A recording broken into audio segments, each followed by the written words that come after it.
to the BumbleKast. I'm your host, Ian Flynn, the Bumble King, and joining me as always is...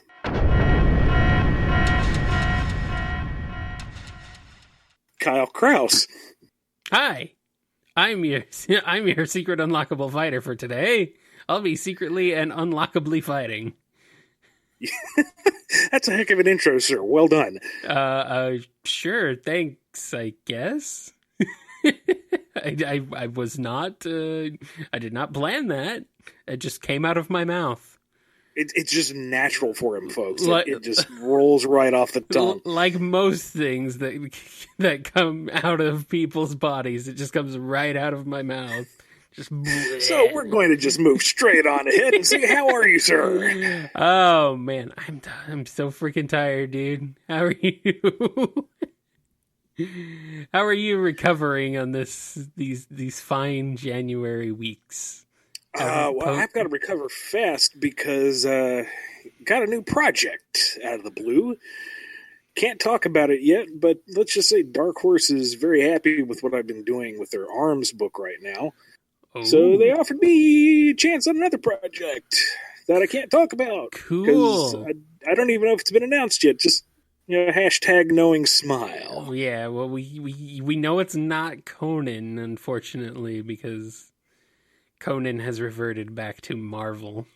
But yeah, that would have been cool. But alas, it is not Conan. But it's something else, and I'm sure it'll be cool. It will be, and you can be sure that I will be announcing it on the show in the future. Yes, I don't know what it is. I don't know. Ian won't tell me. It's a secret to everybody, including me.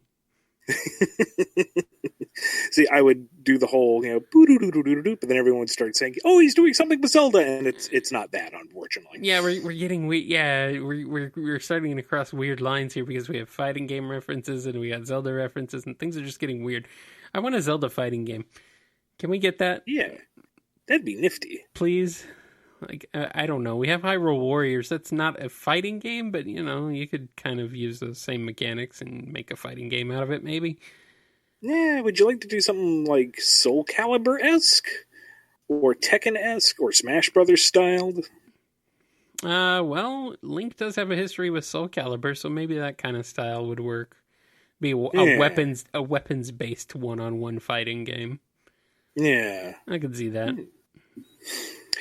On the topic of Nintendo stuff, Nintendo just recently announced the Nintendo Labo, which is interesting. What's your take on it? I know very little about it other than people are really up in arms about it costing $70, even though it comes with a game. It's like, it is a game. It's not just cardboard. It's like, I'm like, well... Okay, a game is normally $60, and we know that Nintendo is willing to charge $60 for complete and utter crap, just see 1-2 Switch. And then you throw in another $10 for cardboard, which is, a bit pricey, a little bit of a premium there for cardboard, but, it's Nintendo cardboard, so it has that extra Nintendo-iness on it, so there's that. So I don't really know. I did not see any of the trailer. I didn't watch the direct or anything on it. I've just been really way behind on the uptake on everything going on. I hear bits and pieces here and there, and I kind of know what it is, but not entirely. The gist of it is it's an arts and crafts bundle that you can use with the Switch. Okay, that's what I kind of got out of it. But I still wasn't sure. Like, you get whole sheets of this cardboard punch-out stuff that you use to construct various things that you plug the Switch and Joy-Cons into, and it has very specific software that the Switch interacts with. So you can build a piano out of cardboard and play a little music game by actually playing the piano that your Switch has been inserted into. Okay. There's a setup where the Switch is set up on a kind of little pedestal, and your Joy-Cons are inserted into a fishing rod, and you fish, literally, with the screen showing the fish in the lake and whatnot. Mm-hmm. There's like a little bug thing that you plug your Joy-Cons into, and you use the Switch's interface to make the Joy-Cons rumble and make the little bug move around. Okay. And the one that I thought was the most impressive, now, a few E3s ago, Miyamoto showed off a couple of games that were for the Wii U in development. One of them was a tower defense game, and that eventually got tacked on to Star Fox Zero and promptly forgotten. Yeah, Star Fox Guard. Yeah. The other one was a Rock'em Sock'em Robots type of game, and I am 99% sure that has been transferred into this Labo game, where you build a cardboard backpack, a couple of cardboard fists for your Joy-Cons, and a VR headset out of cardboard to plug your Switch into, and you VR Rock'em Sock'em Robot with your cardboard power armor. And I don't care. If you don't think that looks fun as what is wrong with you? Yes, it's meant for like younger kids and to inspire them to create and to build and to craft and whatnot. But if we had this thing in college, man, do you realize how much cardboard we would burn through just fighting these robots?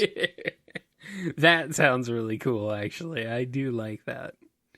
Like a number of these things look like you have to use rubber bands to create like tension wires within to get certain effects. I don't know.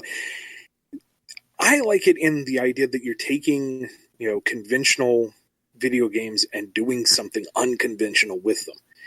It looks like an arts and crafts project that is deeper than just coloring a piece of paper and hoping that you take a picture of it and you integrate it in, some other ways. It's a very visceral, very hands-on, very in-depth looking program. It's not necessarily anything I am personally into, but I'm also in my mid-30s with a limited budget. It's not meant for me. But if I had kids that were in the age range for, building this sort of thing, you better believe I would be all over this. Oh, yeah, sure. That's kind of what it is. It's mainly for kids or for parents who have kids who also play games. It's not a lot of the complaints I'd also seen were people just crying that crying about it not being something that they wanted, that it's just, what they see is like a stupid gimmick thing that they don't want. So it's not worth anything because they don't want it. But that's gamer culture these days. So yeah. But of course, everyone kind of rolled their eyes when the Switch was announced, going, "This thing's going to sell," and it's already like PlayStation 2 sales numbers. So, well, it's pretty much past the Wii U in Japan. Overall lifetime of the Wii U sales. So I knew it was going to sell. I really was. I was skeptical at first, to be honest. I think we even talked about it on the show. Oh, sure.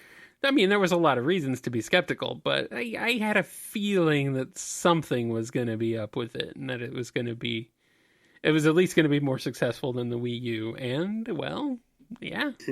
Here we are. Yeah. It's going to probably end up being the most successful console of this generation, which is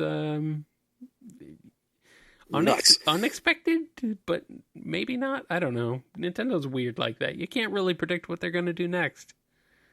Speaking of unpredictable and not selling well, YouTube has recently announced that they are going to cut the monetary side of things for any channel that has under 1,000 subscribers and under 4,000 hours viewed.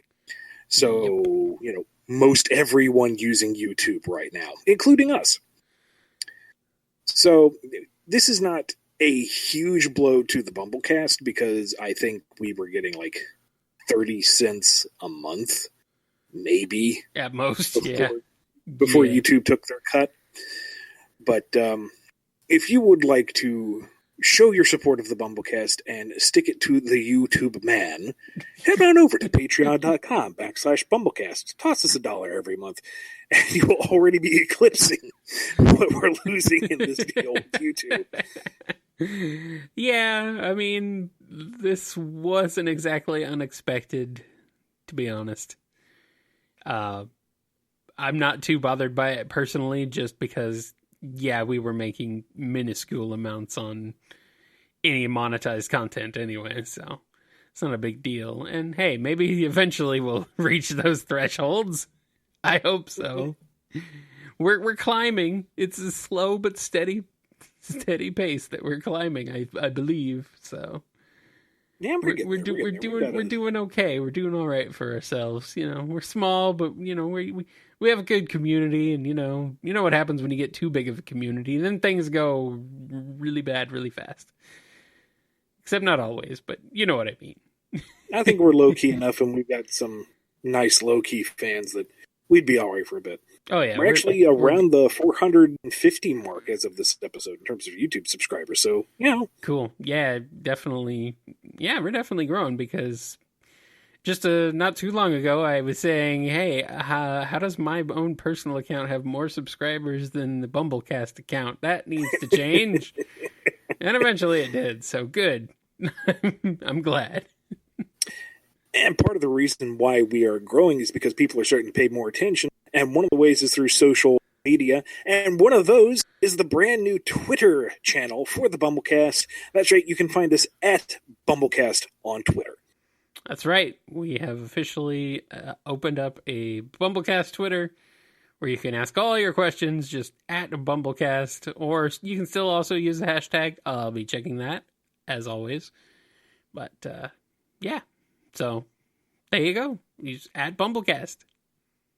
And now if you forget to use the hashtag, or you message me directly or Kyle directly, instead of copy and pasting the same reply I've been doing for how many months now, we can just retweet it to at BumbleKast, and it's done. Exactly. It's so smooth, so seamless. Oh, so nice. So nice.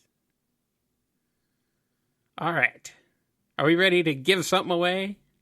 We are, because it's time for the BumbleRaffle. It is a contest we have every episode where somebody wins a prize. What is that prize? Well, you have to win to find out. Anyone can win in the BumbleRaffle. Just write in to BumbleKast@yahoo.com for every episode that you want to be put into the drawing. Our patrons are entered into every drawing automatically, but everybody has the same chance. All right. Well, Ian, tell me who this week's winner is. Saturn Flicky. A winner is you. Saturn Flicky.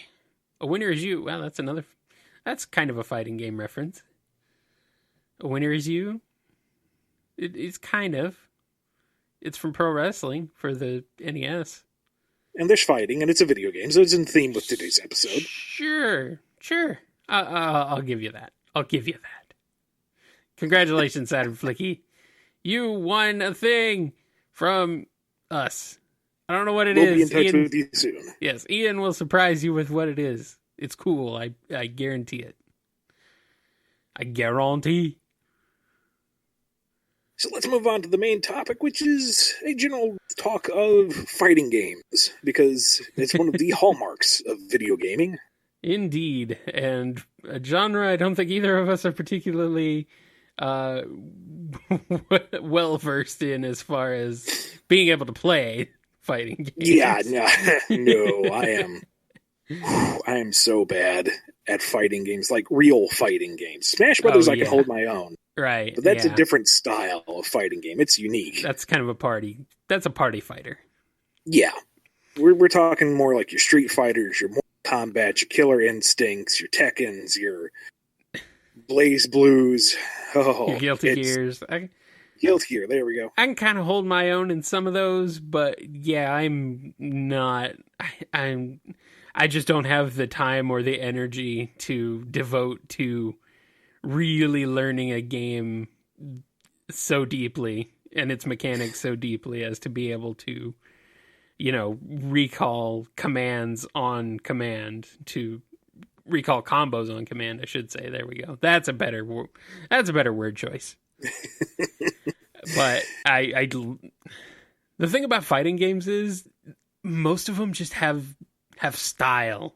I guess that's really the best way I can put it. They just have so much something. There's so much like character, and not just because they usually have massive rosters. I mean, there's something about them that like is really appealing to me, even though I'm like not good at them and probably will never be good at them. It's just, I just like them. I mean, one of my favorite memories growing up was going to the arcade and watching the big kids play Street Fighter 2 and watching them pull off all the crazy combos and stuff. And it's like, wow, this is really pretty to watch. Oh, you want to play? No. Fine. Oh, yeah, that's one of the really cool things about one-on-one fighting games, actually, is watching other people play it, especially like the best in the world where we're playing at like EVO and other tournaments. Because it's just really freaking impressive what some of the top tier players pull off. It's kind of hard to actually wrap my mind around. It's like, how are you even doing this? I don't know. I just don't have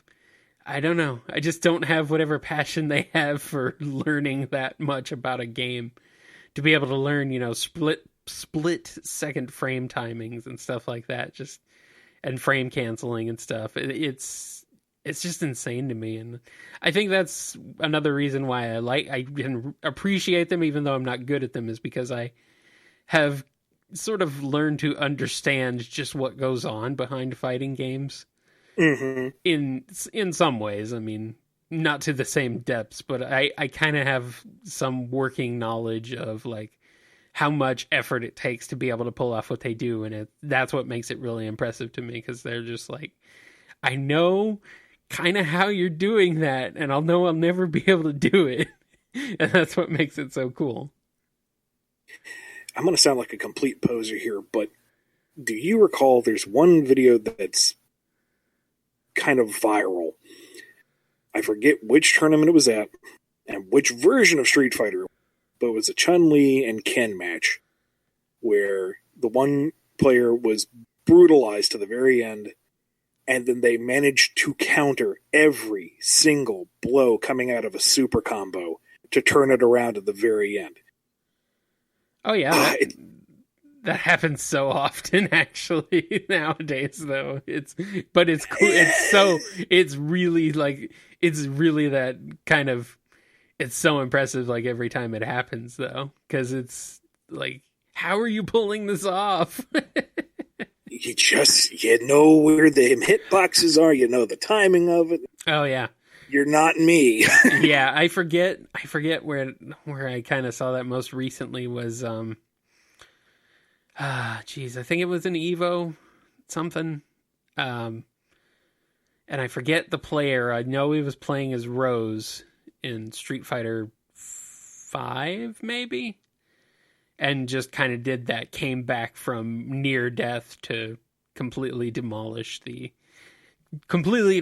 his opponent, and it was amazing just watching it happen and the crowd reaction to it, because yeah, that's the cool thing about one-on-one fighting games too, is that they're easy to watch, and so you can kind of like easily tell what's going on versus like say a shooter or a real-time strategy game, because a one-on-one fighting game, you kind of know what the basics of it are as a viewer. You know that it's one person versus another person. The first one to deplete the other's health bar wins. That's pretty basic. It's on that level, it's pretty basic. For like real-time strategy games or MOBAs or other types of games, it's a little more difficult to follow, so I don't really like watching those as much, but fighting game tournaments are a lot of fun to watch. See, I would almost argue that, because I've watched a few StarCraft tournaments, and it's like, well, no, you can see this. And it's like, well, I also played through StarCraft. Well, I know what the units are. I know what's the point is, so I already am going into this knowing that information. So I've completely undercut my point and proved yours. So you win. Never mind. Okay, I was gonna say, wait, it was the exact point I was making. It's like, I mean, if you have some background knowledge of the game, then yeah, it's fine. But if you've never played the game before, and you're just like, what? I don't understand this at all, then it's confusing. But a fighting game, you can watch that. It's pretty easy to understand, and you don't have to know all the intricacies of the mechanics, which is also something I like about fighting games, where you don't have to know all the intricacies of the mechanics. Because, some people just don't want to know all that stuff, or just don't have the time to know all that stuff, or the desire. They just want to get in and choose their favorite character out of a list of cool characters and just beat the snot out of other people, because you can't do that in real life. Well, you can, but there's consequences. Right. In a video game, there's almost no consequences to beating somebody up. So, hey, no lasting consequences, at least. Now, speaking of spectacle and how bad we are and watching and picking your favorite character, Dragon Ball FighterZ is coming out towards the end of the month, very shortly after this episode. And thankfully, I've got a little bit of Christmas money squirreled away. So I will be picking that up, and I will be playing it on BumbleKast Gaming. And you can watch me flail and beat myself against the wall. And hopefully it'll be entertaining. And I think it will be, because, boy howdy, Kyle, that game is pretty. I've seen it. It's very nice. We talked about this on the last episode, I think, for a hot minute.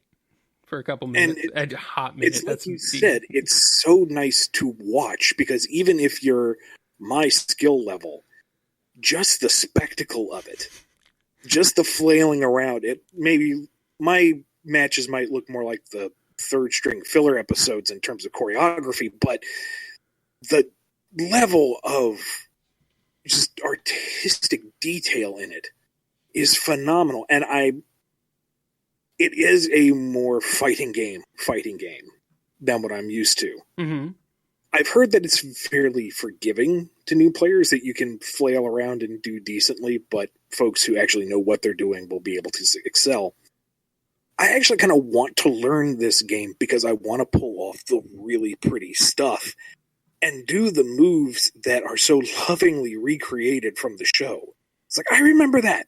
And I remember when I did that one. And that looks just like that one over there. And it's like, I want to be able to do that. Oh yeah, it looks really cool. I mean, I'm not a huge Dragon Ball Z fan, although you kind of swayed me a little bit when I was over there and we watched some Dragon Ball Z abridged. That was pretty awesome. But I mean, I'm not opposed to Dragon Ball or anything. It's just I never really got into it. But I mean, it looks really good, and yeah. So hopefully everyone will go check out that stream. I don't know. Maybe we should both get it and we can fight each other and both flail around like dinguses on the stream. That would be pretty cool. I'm wondering if it has cross-platform capabilities. It does. I don't believe so. It's on Steam. But yeah. I mean, I don't know. You got a computer? Yeah. It might look better. It might look better on the PS4 though. So yeah, you might want to go with that. But, yeah, I don't know. It doesn't matter. But of all the fighting games out there, what is some of your favorites? If not necessarily to play, it is to watch. Well, I mean, I have a lot of fighting games that I like playing. I mean, Street Fighter's the obvious go-to. We're just throwing that out here because it's like, well, that's really obvious.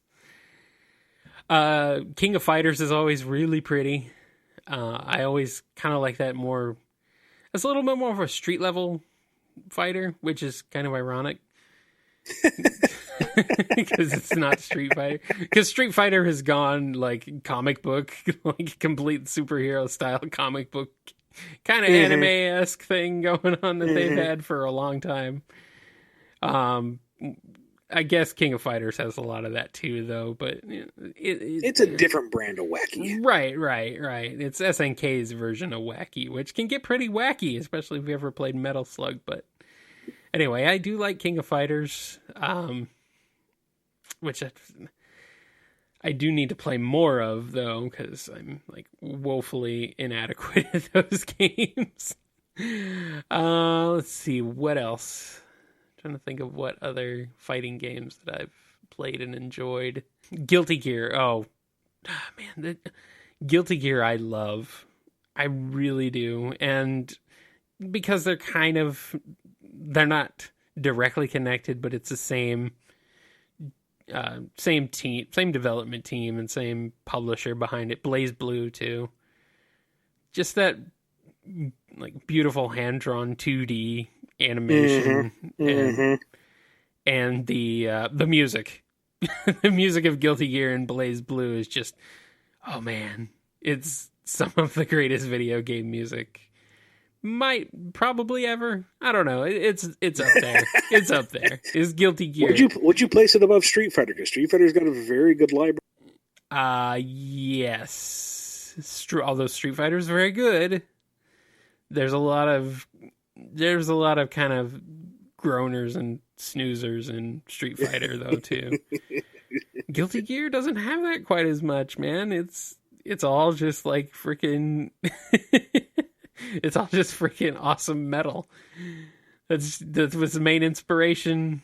It's got a lot of musical inspiration, like writing on its sleeve. Like one of the main characters' theme is called "Keep Yourself Alive 2" because it's apparently a sequel to Queen's "Keep Yourself Alive."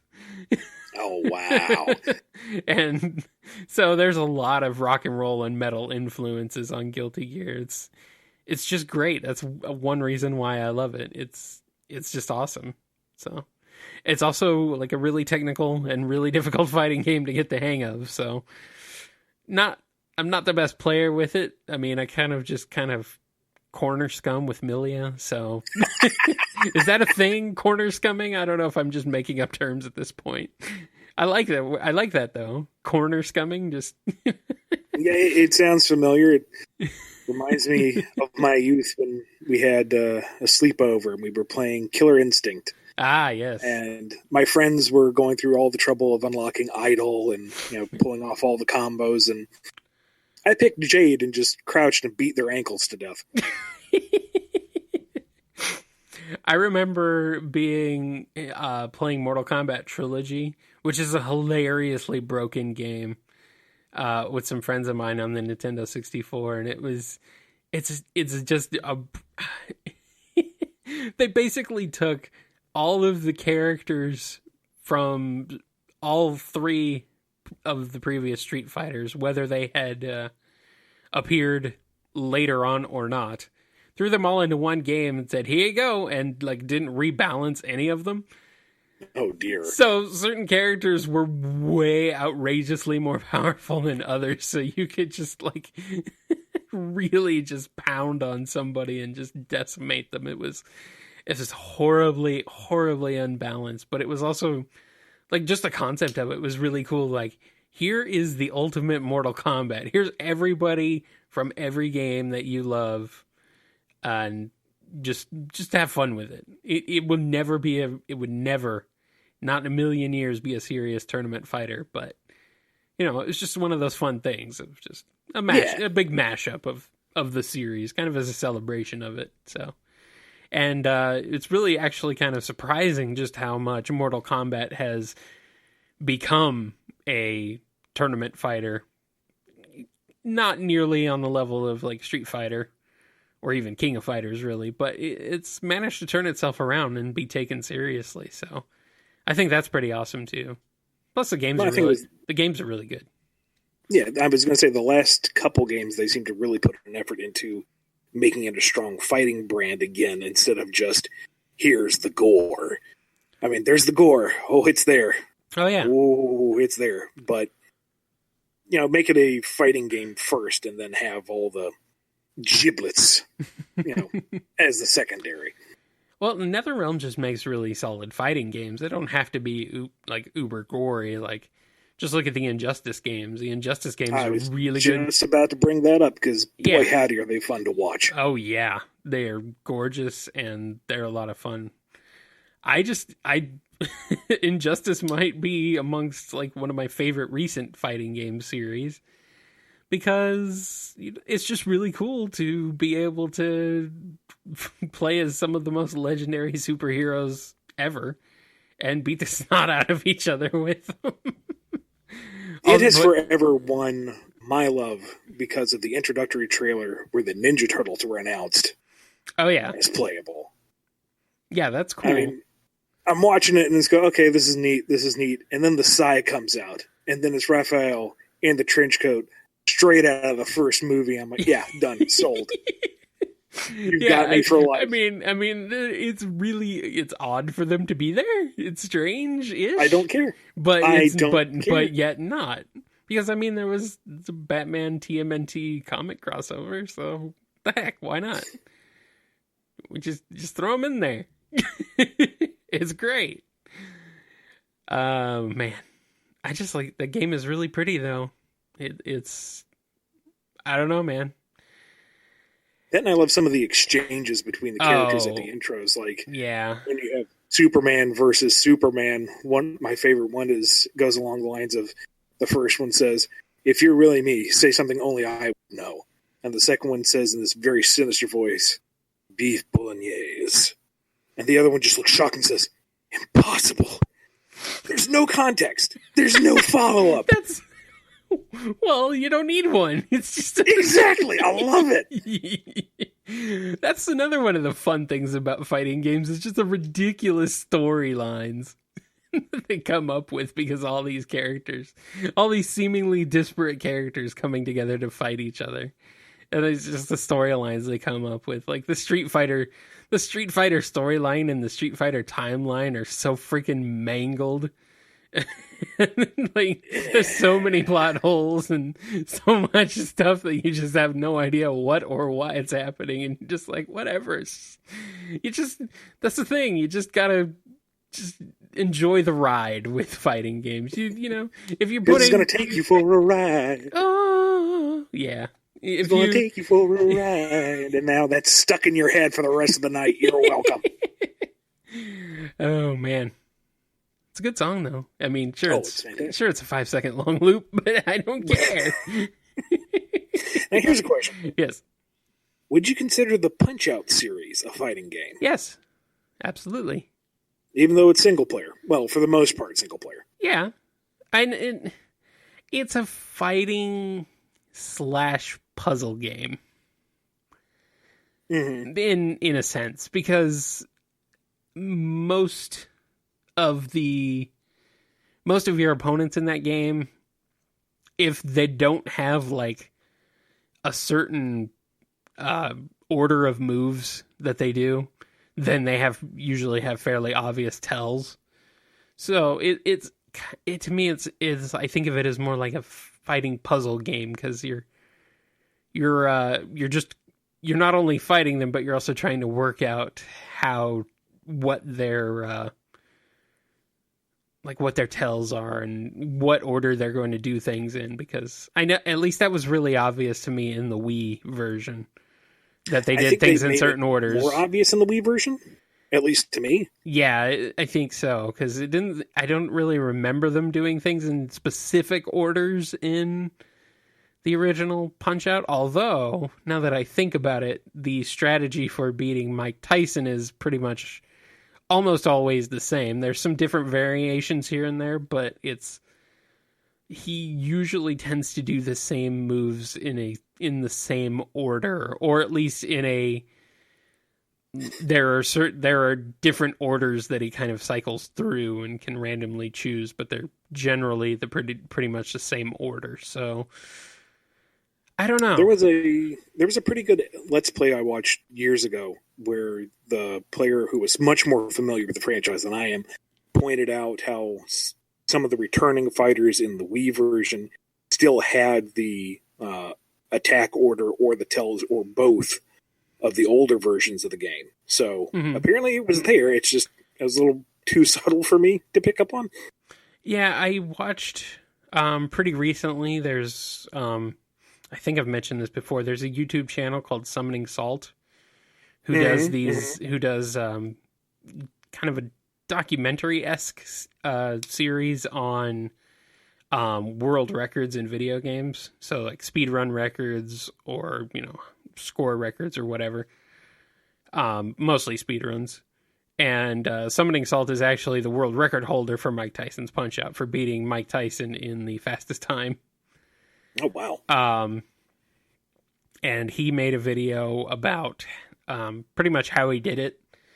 And he goes over all of the strategies and all of the different moves and all of the different move orders that Tyson does in the final match.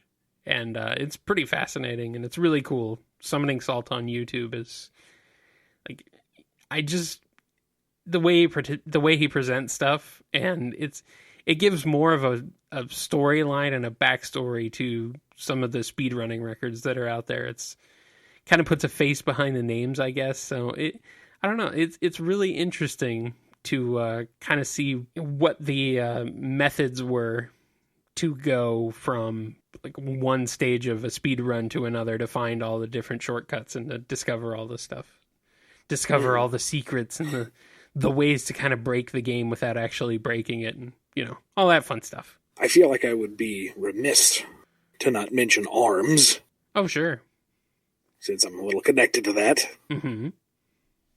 And I'm really bad at it, which is the kind of running theme of this episode, I guess. But it's a really interesting game in that, never mind the different weight classes and movement styles of the fighters, which is par for the course with any fighter. Sure.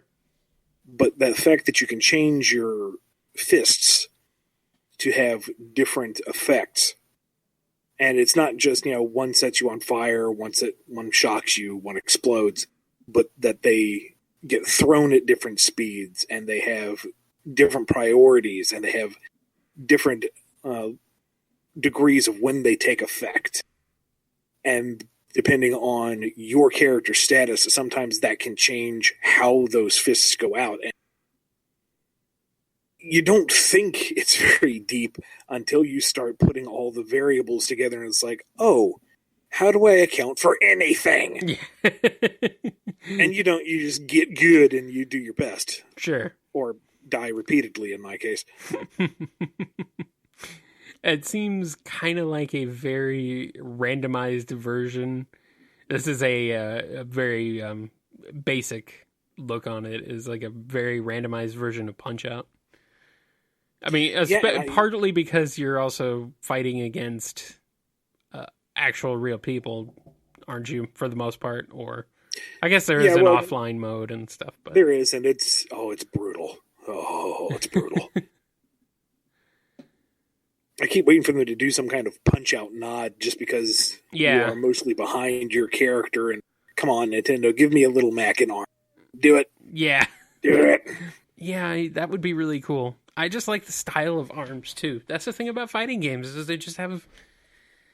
I don't know, there's just so much about them that's just like, it's this good, like this really good character design, or these really outrageous character designs, just really appealing character designs. Like, I think that's one of the hallmarks of a good fighting game, to be honest with you. The mechanics are always fun. Mechanics are good.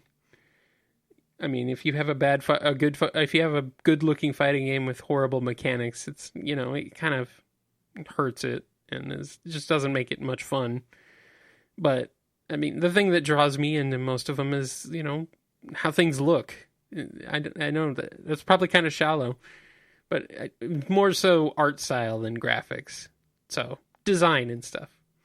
I think of it this way. If you have a pretty-looking fighting game that doesn't play that well, sure, it might be still fun to look at as you flail about and not take it too seriously. Sure. If you've got a very technically strong game that doesn't look that hot, I wouldn't imagine that you would want to learn the mechanics because you're not getting the spectacle as the reward for performing well. Yeah, it's just not super exciting to me. But if you have the marriage of the two, then you have truly spectacular. Absolutely. I think Skullgirls is a good example of that. Oh, man, that's a pretty game. A really creative and awesome looking game with a really solid mechanics behind it. So I'm really not any good at that game. Really not, but it definitely like feels really good to play, and the character designs are like so creative and they look so good that it really just marries the two together really well. And it's from an indie team which is probably the best part of it, is that it's an indie game that is just, has really good high production values on the level of a larger budget game. So that's definitely one that I like. Well, I think we've properly beaten this topic into the ground. So let's move on to the bonus round, which is the Q&A. All right. Let's get into some Q&A action. Don't forget, you can email us at BumbleKast@yahoo.com. Use Twitter at BumbleKast or hashtag BumbleKast or both. Hey, you can do both. You can also leave a question down in the YouTube comments or via Patreon comments or messages. All right, this first question, which is from the priority question pool, comes from none other than Chris A. Have you ever read the manga Lupin III from Monkey Punch? I have not, and it is on my to-do list, both to read it and to watch the various anime. How about you? I remember watching Lupin III something, probably in the early 2000s on Adult Swim, and that's all I've ever done. I don't remember what it was exactly. I think it was a movie. Are there movies? Are there Lupin III movies? Is that a thing? Yes. Okay. Well, that's probably all. That's definitely all I've seen then. I am no expert in the slightest, but there have been a few series and a few standalone movies. Okay, I'm like vaguely familiar with what Lupin III is, so that's really the best I can hope for. I want to say that all the animated versions are adaptations of the manga, but I could be wrong. Yeah, probably better not to assume. Yeah, no. All I know is that it's a highly praised series. The worst critique I've ever heard of it is that, yeah, this storyline or this particular series was mediocre, but I've never heard anything outright bad about it. Yeah. I remember it being on around the same time that, like, what was on Cartoon Network at the time? Cowboy Bebop. And, like, the new hotness was Yu Yu Hakusho. So this was like, we're talking like early 2000s, I think. Right. Yeah, not long after I actually first got any form of cable. So, yeah, I did not grow up with cable, at least not for very long. So, yeah, I missed that. I missed the boat on most of that stuff, but anyway. Well, now it's all collected for you to watch whenever you want. I know, exactly. It's better than ever now. Next question comes from Michael B. Since you said before that you're not 100% beheld to Sega's mess of a canon, could one make an argument that the Freedom Fighters are held to much more believable terms than the game cast is? Or is the canon the same because they're all Sonic characters? If the latter is the case, how would you go about writing the Freedom Fighters in a scenario where the more weirder / cartoonish terms take precedence? The franchise sets the standards. So whatever rules apply to Sonic and his buddies would apply to anyone else existing in his world. And if the question is, why can they do that? The answer is, because that's how it is in their world. It doesn't need to have a deeper explanation than that, really, because it's that franchise's rules, and so we played by them. That's it. Long and short of it. Well, there you go. Now, if you put the Freedom Fighters in Sonic Boom, you could then make them play by those rules. So, hey. I don't know if we have enough sports tape to cover every single one of them, but, you know. That's right, we're still making sport tape jokes. You can find enough sports tape in the Sonic Boom universe. I mean, come on. There's got to be an overabundance of it. That's probably why they're using it, because there's just so much. They need to use it all up or they'll be overrun. Is that canon now? I know what I'm going to pitch for season 3 if I ever get the chance. That there's so much sports tape in the universe that they need to use it all up, or otherwise they'll just be like the whole world will just be threatened by this apocalypse of sports tape because there's too much. Eggman was going to make a replicator to just, churn out badniks. He tested it on a roll of sports tape. It went wrong. It's flowing out of his volcano base. He goes to Sonic asking for help. This is pre. The rest writes itself. This is pre-sports tape designs too, so they don't have the tape at this point. They all look like their actual modern Sonic style, and when they put on the sports tape, they transform style. Yeah, there we go. Knuckles grows 3 feet. Knuckles goes 3 feet, turns into a V, and becomes 50,000 times stupider. And yet, still incredibly entertaining, and actually might be the most entertaining character on the show, but hey. All right, and the last question comes from Eric F. I don't think he meant for us to ask this question on the show, but I'm going to do it anyway. Do these questions ever really get answered? Yes, they do. We're proving it right now. Priority ones, obviously, you're going to get answered sooner. Do these questions ever really get answered? Well, I don't know. Maybe not to somebody's satisfaction, but yeah, we answer. Does anything ever really get answered? Does anything ever really get asked? Does anything ever really get asked? Does anything ever? Those are the questions you should be asking yourself. Or don't, whatever, I don't care. Next question. We're getting into the standard Q&A now. Regular Q&A from the regular folks. All of these this week are coming from Twitter. This one comes from Homura the Best, or at Homura the Best. Could you perhaps elaborate on the planned backstory for Bunnie in the reboot? It seemed like she was going to be revealed to be originating from the Soul Dimension, and I was wondering why this was. I'm not getting into details of the canceled plans just yet, because I don't know how canceled they are. Nothing immediately on the horizon, but I am not confident in just assuming that this stuff is gone and done forever. So I don't want to potentially spoil things for myself down the road. Suffice to say that when I was approaching the reboot, I was going to do things very differently. And, throw a couple of curveballs. So, I don't know, maybe somehow or another I'll tell that story, whether it's in Lost Hedgehog Tales or something else. But for now, it's just going to have to remain a mystery. So she's no longer from the Southern Quadrant, which was kind of the stupidest concept in history. I couldn't touch that backstory, no. I may be being a little facetious when I say it was the worst idea ever, but No, there were other. It was kind of silly. It's from the Southern Quadrant of the entire planet. What does the entire Southern Quadrant of the planet speak that way? Okay, then. I like to imagine that you just step over a particular line in the sand and then everybody starts talking there. Well, yeah, isn't that how it works in real life? You step over the border from one state into the next, and all of a sudden, whoa! I don't think it works that way.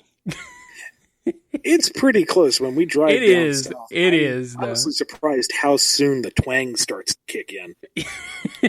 Well, man, for me, you don't actually have to go all that far. By the time you start getting into Texas, it's there. Yeah. It's getting there. It's like, wow, we've gone from the normal.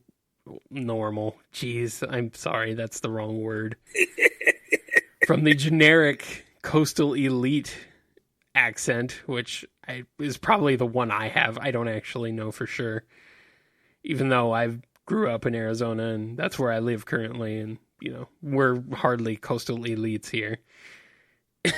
Or to that Midwest, standard Midwest accent. But as soon as you start hitting Texas, it's like, okay, well, all right, it's pretty clear now that I'm in Texas. I usually start hearing the twang around Ohio. which is also about the time where you can start finding proper sweet tea. So, oh, and Ohio's like not even actually the South. I know, So it's weird. I think just maybe everybody in the South have moved up to Ohio. I don't know. Ohio is like the furthest north southern state. It's the weirdest thing. Huh. That is very strange. You don't have all that much southern sound to you. I think we've talked about this before. It comes out here and there, but it does. It's kind of rare. You have a fairly neutral accent for being a southern boy. I like to think so, but there have been some folks up here, Big T.O., that are like, "You're not from around here, are you?" Well, shoot, I done slipped up again, ain't I? And then they start like, well, I mean, it's Canada, so they have an accent you can make fun of too, so it's fine. They do, but it's very subtle here. I know, but it's there. It's there. I know. I can hear a Canadian accent now, man. I can hear it. I know, like, when someoe's Canadian, because, it's not like all those boots. It's not about boots. It's the subtle things. It's the subtle things. Just certain pronunciations, like sorry. Like if they say sorry, that's usually a fairly clear indicator. And it's not a boot. It's more like a boat. It's more like an boat. It's more about a boat, but not really. It's subtle. It's subtle, but it's there. It's there. Anyway, we're way off track here now. Next question from @ChameleonGuy23. Are Breezy and the Adventures of Sonic the Hedgehog characters in the same situation as the Freedom Fighters for the new comics? I really like their inclusion in the reboot. Everything that isn't game canon is the same boat, which is to say it's entirely up to Sega on whether or not it's accessible. All right. Well, hey. I kind of like that answer because that means there's a possibility. We don't know, but, there's a possibility. And finally, last question comes from Awkward Toaster, or @AwkwardToaster, which is a great username. Ian Flynn isn't allowed to put Archie characters in IDW's Sonic, but what about Honey the Cat? Well, Honey the Cat isn't an Archie character, is she? No, and she's from the games. Well, from a game. Yeah, she's about as fringe game can get, but she's, game canon character. And you could argue that she's got a stronger hold than some of the more obscure characters since they took the trouble of adding her into the digital version of Sonic Fighters. So, right. Yeah, I would, unless something surprises me, Honey should be perfectly accessible. Excellent. You should bring her back. I'm just saying. She is probably one of the most requested characters thus far. So, she's on the radar. Now, as the book gets closer to release, I need to put this out there, guys. This is only the first year of the Sonic book, okay? We're planning on going for as little. So just because a certain element or a certain character doesn't appear by issue number 1 doesn't mean that I hate that character and it's never going to appear again. Just give me time, okay? We don't want to front load the book with so much stuff that it becomes unreadable. Just let it come. Let it be its thing. Let it do its thing. Anyway, tell the people that we love them. All right, so a big shout out goes to Daniel H., Eric F., Alex P., Saturn, Flicky, Scruffy, Matt, Chris A., Damo, John B., Sam Cybercat, Mike B., Connell T., Samuel P., Justin G., Jennifer R., David C., Reverend Light, Diane W., Lisa M., Silly String, Tucaro, Michael A. Q., Today's Passenger Attendee M., Lee H.K., James G., Chevelle, Don B., Sin Fritz, A.E. Double, Taco El Gato Games, John M., Yesavartovich 9X, James K., Bradley C.P., Overthinking Films, Adam B., and Ron. That name list is getting longer, and also it's the order of people is changing, so it's getting more difficult to remember where they are. It's getting weird to listen to that because the names you're expecting to come next are not coming next. At the very least, Ron is rounding us out at the end. That gives me comfort. Yeah, I like Ron where he is. Thanks, Ron. You're the best. Out of all our patrons, you're all the best. Kyle, once they're done listening to the BumbleKast, where can they find you on? They can find me being not on this show, completely derailing it and ruining it every second. And they can also find me on Twitter at KyleJCRB, and you can find me every Saturday at 7 p.m. Eastern Time over at 8bitx.com, live streaming my other show, Nitro Game Injection, which is all about awesome video game music and video game music remixes. And you can also find archived episodes of this show and Nitro Game Injection and many other shows over at kngi.org. And if you're looking for me and what I'm up to, head over to king.com or find me on Twitter at IanFlynnBKC. That's where you'll find everything that I'm doing and the stuff that I'm rambling about and links to the show and all sorts of stuff. You can even find things that Ian's not doing over there. Except you won't because he's not doing them. If you want to show your support for the BumbleKast, head over to shop.spreadshirt.com/BumbleStore and buy yourself something with the BumbleKast logo on it. Get yourself a Bumble shirt. Buy yourself a Bumble mug.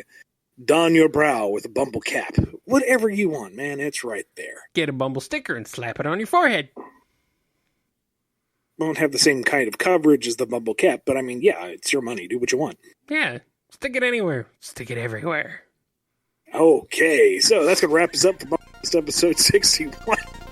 Have a good night, everybody.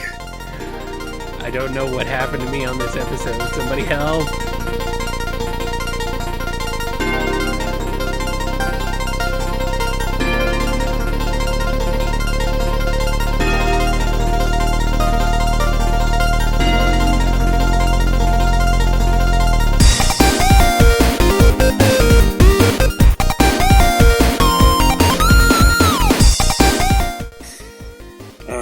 I'm just a horrible, horrible person. So, clang also. Yeah, there we go. You're welcome. I'm glad I could be of entertainment to you and just clang everything around. And we're professionals on this show. Are you the secret unlockable character? One of them, yes. Okay. It's like in Smash Brothers when that alarm starts going off and whack, whack, whack, whack, a new challenger appears. Yeah, it's like that. And it's me in silhouette. That would be awkward. See, I should have thought of that beforehand, before I got what I plan to do with this episode. Oh well. Oh well. We'll just cut all that out. Don't worry about that. Actually, I'm half tempted to say start this over just so we can do that. Okay, do that then. Because that'd be easier to do and it'd be funnier too. Because I was gonna do like a Street Fighter, swing and like level select sound effect, but putting in the Smash Brothers blop blop is better, far better. Good idea. That's also easy. Yeah, it's easier to do. On the regular, thus it's the incentive to join the Patreon. Gotta remember to edit that out later. Why? Professionalism. Again, I ask, why? And if you want to show your support for the BumbleKast show, as opposed to any other kind of BumbleKast thing, do over. We got multiple BumbleKast shows. We got the BumbleKast show right here. We've got the BumbleKast gaming show. We've got the Never mind.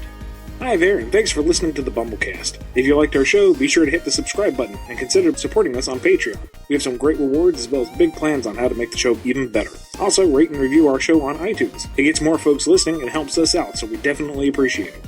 Original music composed by Ken Coda Snyder, used with permission. Find more of his music at bc.s3m.us and find the theme song at noisechanradio.bandcamp.com, available as a pay-what-you-want download.